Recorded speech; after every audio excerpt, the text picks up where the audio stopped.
Bom dia, daremos início à aula de biologia e o nosso assunto hoje são as características dos seres vivos. Então, começando a biologia do zero. Então, unidade 1, aula de número 1.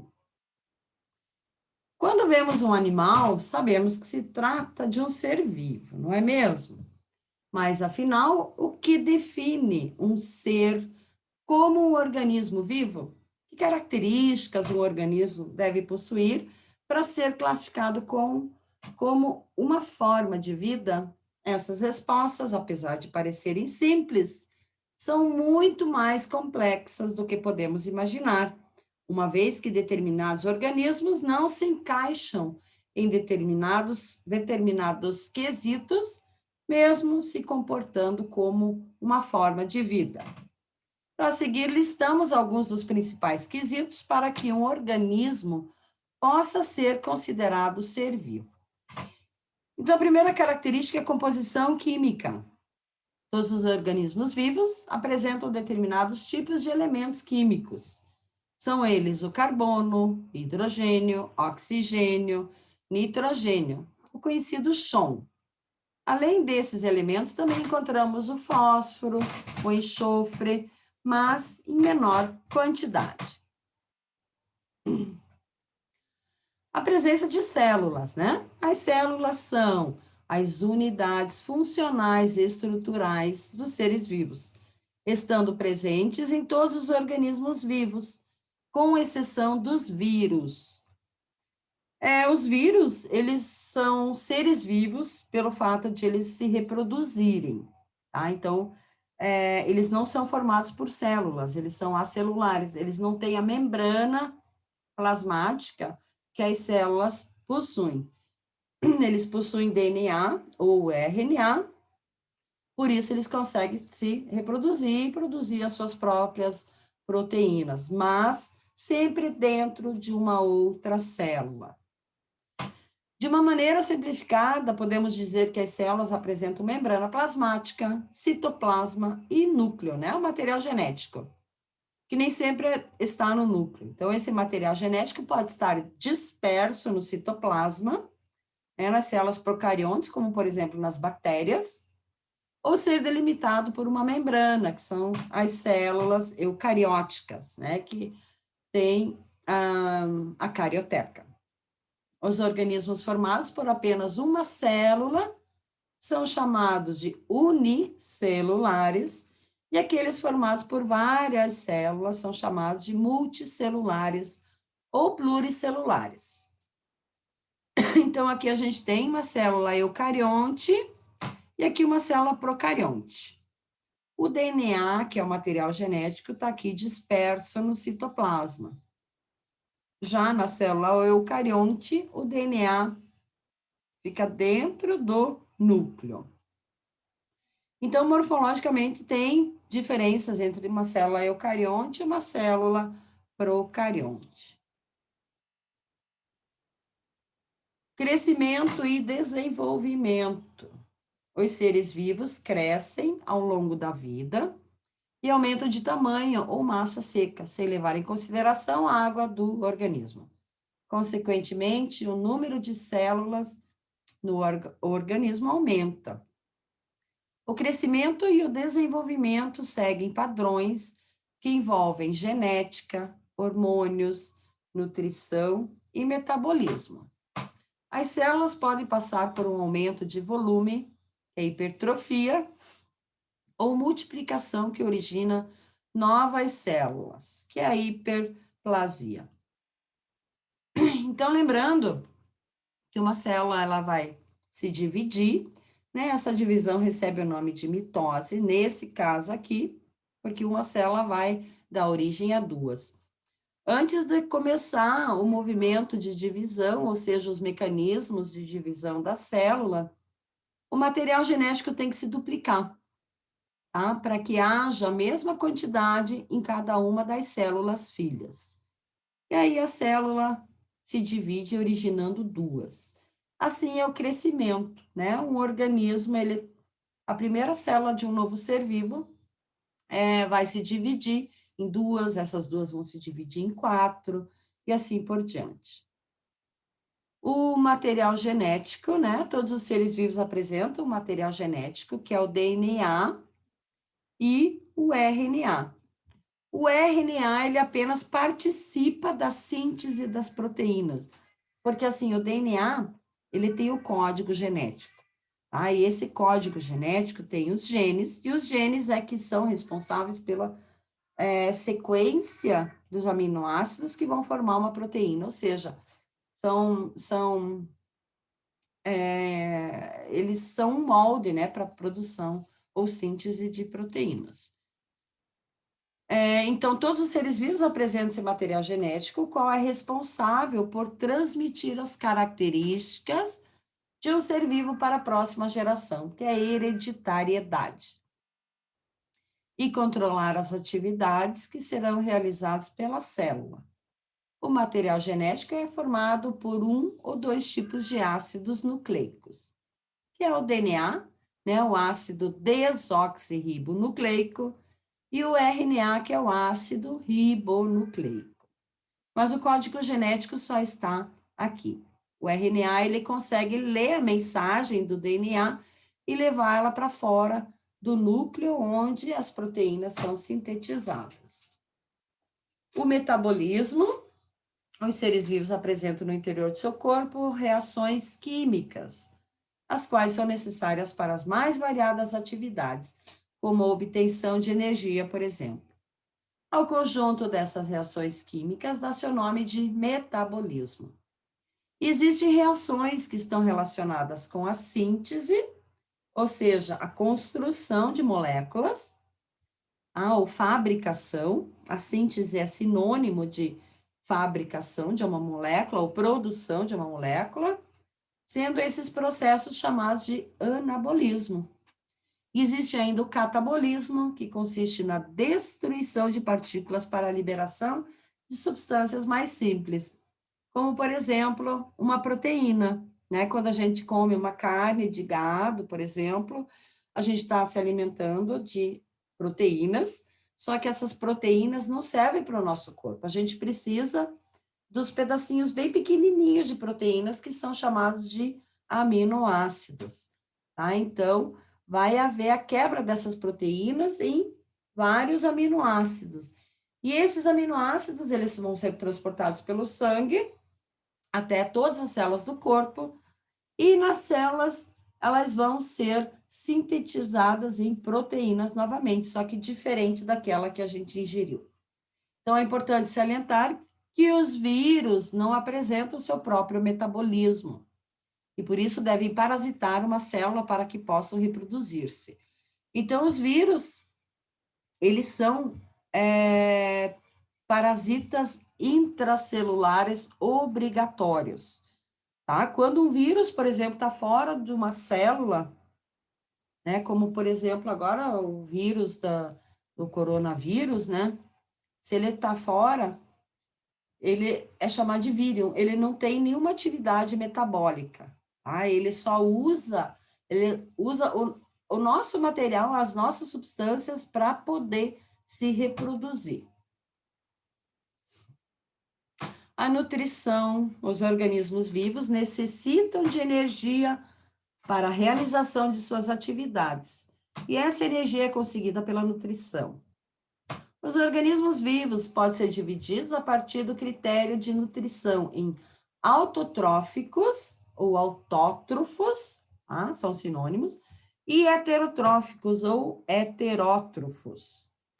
Os autotróficos obtêm energia por meio de processos como a fotossíntese.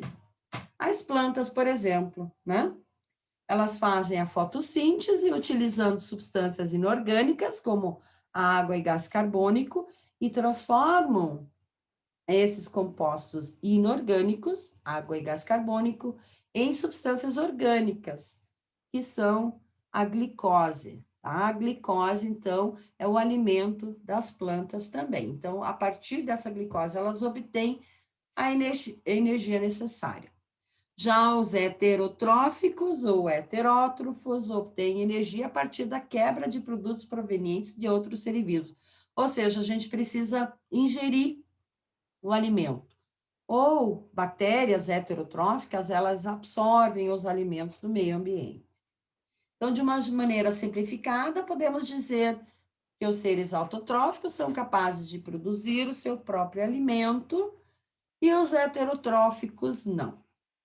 Né? A gente, por exemplo, não fica no sol, não consegue produzir alimento a partir disso. Podemos produzir mais melanina, né? Mas não o ATP necessário para obter energia. Após a nutrição, os organismos realizam reações químicas para que a energia seja obtida e utilizada posteriormente.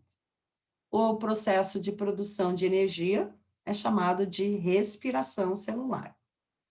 A respiração celular não é apenas o ato de a gente inspirar o oxigênio. Tá? A gente inspira o oxigênio, esse oxigênio vai para as células e, junto com a glicose, né, que a gente ingere, a gente produz o ATP. São várias reações químicas para que isso possa ocorrer. E reprodução, que é um item muito importante, tá? Os seres vivos são capazes de reproduzir-se, ou seja, produzir descendentes férteis. A reprodução, ela pode ocorrer de forma sexuada, tá? Como é o caso aqui, significa que os gametas vão se encontrar, tá? Então, o gameta masculino, feminino aqui, desculpa, que é chamado de óvulo, o gameta masculino, que é chamado de espermatozoide, são duas células que vão se unir. Na verdade, elas não vão se unir. O espermatozoide apenas injeta o material genético no óvulo. Aí, o ovo, né, ou também chamado de zigoto, é a primeira célula de um novo ser vivo. Então, quando tem a participação de gametas, a reprodução é sexuada. Ou assexuada, que não ocorre a participação de gametas. As células simplesmente se dividem, tá? Elas se separam. Então, aqui, por exemplo, poderia ser uma bactéria, né? A gente está vendo o DNA circular. Então, antes dela se dividir, o DNA tem que se autoduplicar, tá? Aí a célula se divide e produz os clones, né? Porque o material genético é o mesmo, a não ser que tenha havido uma mutação ao acaso aqui, quando esse material genético se duplicou. A hereditariedade, né? Pode ser definida como a capacidade de transmitir informações genéticas entre os indivíduos de uma mesma espécie para que suas características sejam mantidas de uma geração para outra. Essas informações são transmitidas através de genes, que são as unidades funcionais da hereditariedade, que consistem em fragmentos sequenciados de DNA. Então, se vocês lembram lá das séries anteriores, vocês aprenderam que nas células, no núcleo, né, tem os cromossomos. Então, os cromossomos é a molécula de DNA junto com as proteínas histonas. Tá? Então, aqui a gente pode perceber, né, que as características dos pais são transmitidas para os filhos. Então, isso é a hereditariedade. A capacidade de responder a estímulos, também chamada de irritabilidade ou excitabilidade. Então, os seres vivos são capazes de responder a estímulos do meio ambiente, uma propriedade conhecida como irritabilidade. Como, por exemplo, podemos citar o fechamento dos folíolos da planta sensitiva ao toque ou ainda a fuga de um animal diante de um perigo iminente. Então, tem essa planta, eu acho que muitos já viram, né? Quando a gente toca a planta, os folíolos, que são essas folhas bem pequenininhas aqui, que formam uma folha inteira. Na verdade, a folha é todo esse conjunto aqui. Ou as plantas insetívoras. Essa aqui, se eu não me engano, é a dioneia. Então, ela fica aberta assim. Ela tem um muco aqui, no qual o inseto fica colado. E aí, no que o inseto cai aqui, ela se fecha. E aí começa a digestão. Então, ela tem enzimas que vão fazer a digestão das proteínas, dos açúcares desse inseto, e assim ela vai obter alimento. Então, ela responde, né, aos estímulos do meio ambiente. O processamento de energia é outro fator que caracteriza um ser vivo. Então, os seres vivos precisam de uma fonte de energia para sobreviver e realizar as atividades celulares. A respiração celular é uma reação química que ocorre dentro das células e é responsável por liberar a energia absorvida através dos alimentos. Nesse processo, ocorre a quebra das moléculas de nutrientes e a energia liberada é aproveitada pela célula para desempenhar as suas funções.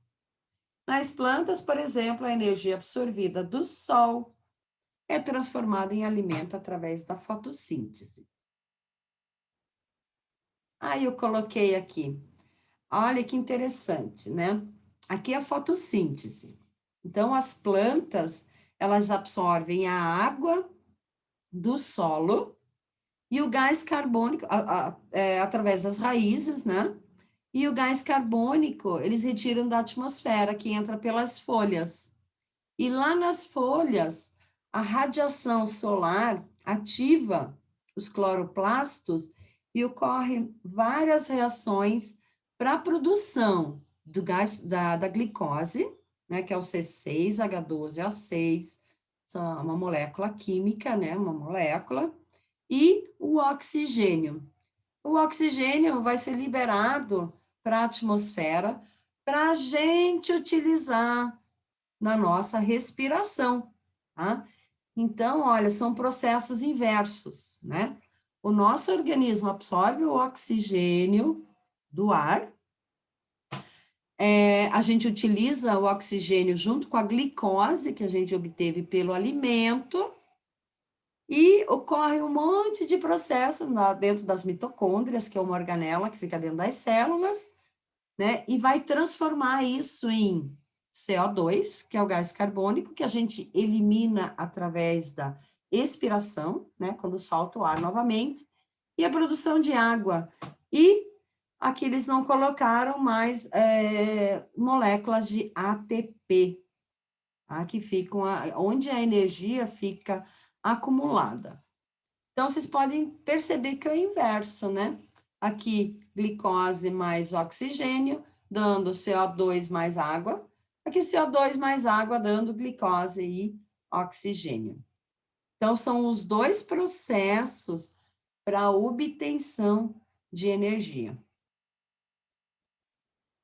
A homeostase é interpretada como estado estável. É um mecanismo que garante que as condições internas necessárias para o funcionamento do organismo sejam mantidas constantes. Por exemplo, temperatura e concentração de substâncias químicas são exemplos de fatores regulados ou fatores reguladores nos seres vivos. Né? Assim como os hormônios também, eles participam da homeostase.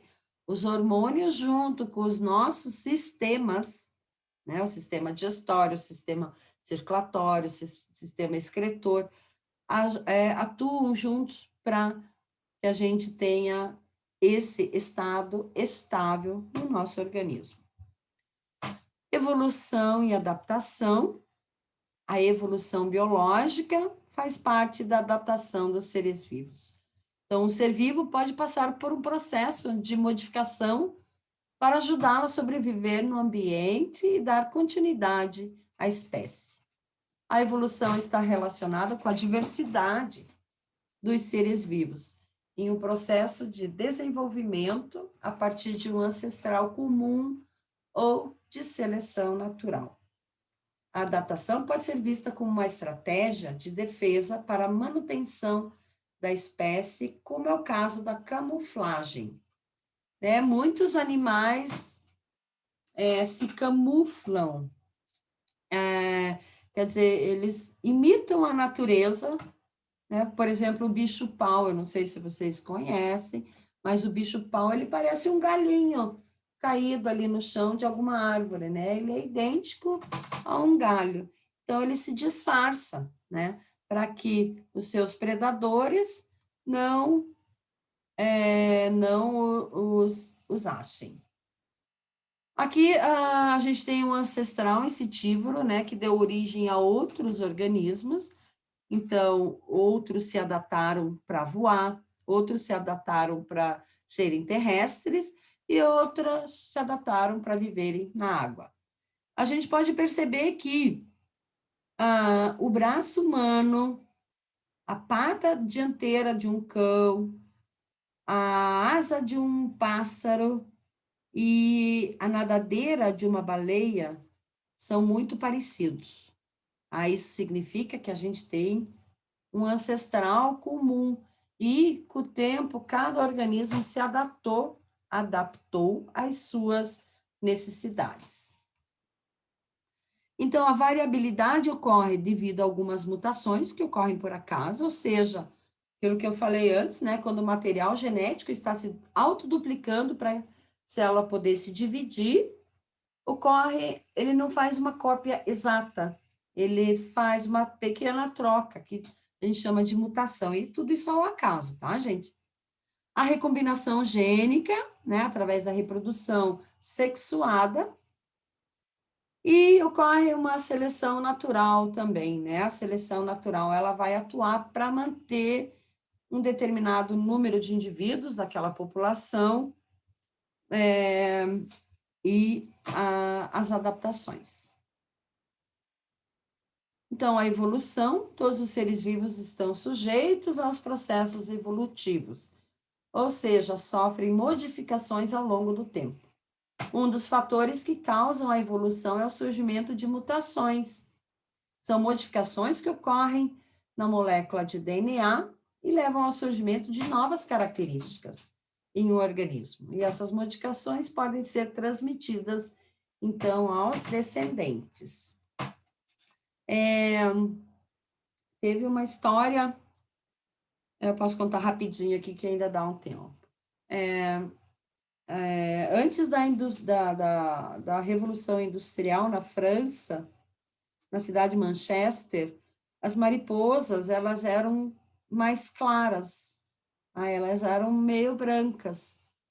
Então, elas não eram muito vistas quando elas estavam assim, em troncos de árvores que são claros, né, eles não eram vistos. Então, a seleção natural ajudou para a preservação dessas mariposas, porque os pássaros não viam essas mariposas com frequência. Depois ocorreu a Revolução Industrial e toda a poluição que começou, né, a surgir na atmosfera manchou, ou seja, destruiu aquele líquen que cobre as árvores, né? Porque os líquens, eles são indicadores de um ar limpo. E aqueles líquens morreram, então os troncos se tornaram mais escuros. E aí teve uma mutação de uma mariposa branca, ela teve uma mutação e originou mariposas escuras. Então, a gente percebia, ou nesse exemplo, a gente percebe que as mariposas que não sofreram a mutação, que continuaram claras, elas eram bem mais visíveis nesses troncos, né? E estavam mais suscetíveis, então, a serem capturadas, né? Ou coletadas pelos pássaros. Então, a gente percebeu que a população de mariposas escuras era maior do que as brancas, ou seja, a seleção natural atuando nesse exemplo, né,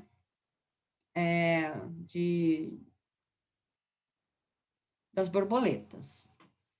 Essa aqui é uma ilustração bem conhecida, né, porque a girafa tem o pescoço comprido.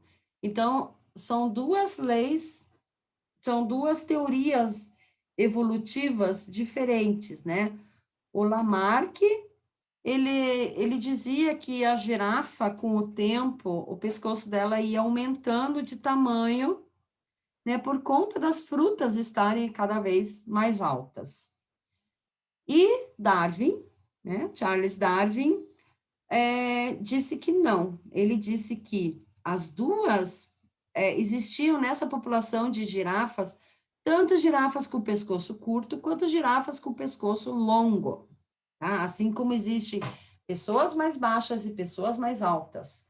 Só que essa população de girafas de pescoço curto, elas acabaram morrendo por conta de não conseguir o alimento no topo das árvores.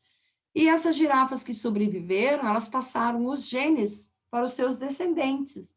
E assim ficou somente, né, sobreviveram somente aqueles que estavam mais adaptados, né, aos alimentos aqui no topo das árvores. E assim eu finalizo a aula de hoje. Agradeço. Obrigada.